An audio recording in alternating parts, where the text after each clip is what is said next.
For this video, you'll need a 7/8 and a 13/16 wrench, an adjustable crescent wrench, a Phillips screwdriver, and a 5/32 Allen key.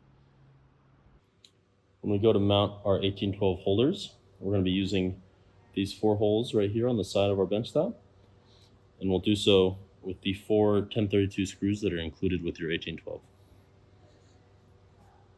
So we'll go ahead and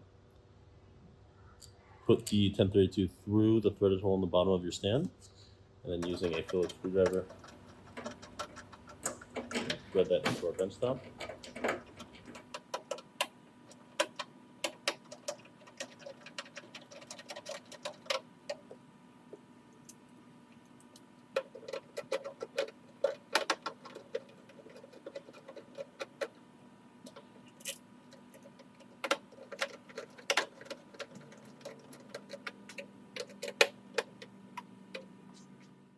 All right, now we're going to go remove the tops of these clamps with a 5/32 Allen key.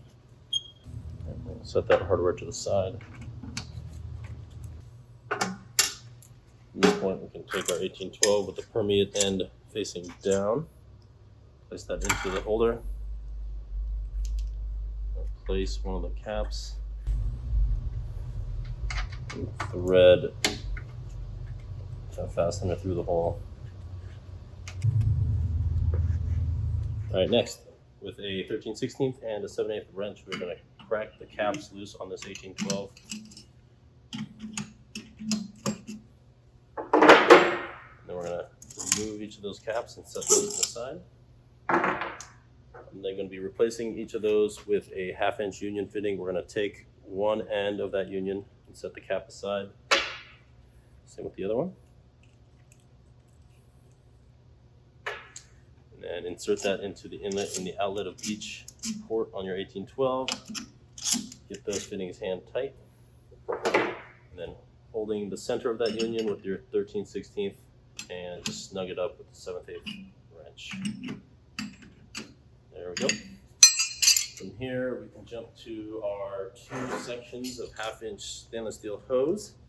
We'll insert one end of each into the inlet and one into the outlet. In the outlet of our 1812, we're going to hold the center union, the 13/16, and then give the top nut a 1 1/4 turn to set the ferrule in that fitting. Same with this one down here. Finally, we're going to take the other ends of our 1/2-inch hose here, and we're going to connect the inlet here, get it hand tight, connect our outlet to this port on our bench top. We're going to hold the base of those bulkheads with an adjustable crescent wrench, and then give the nut on top a 1 1/4 turn with our 7/8 wrench to set the ferrules on each of these ports. There you go.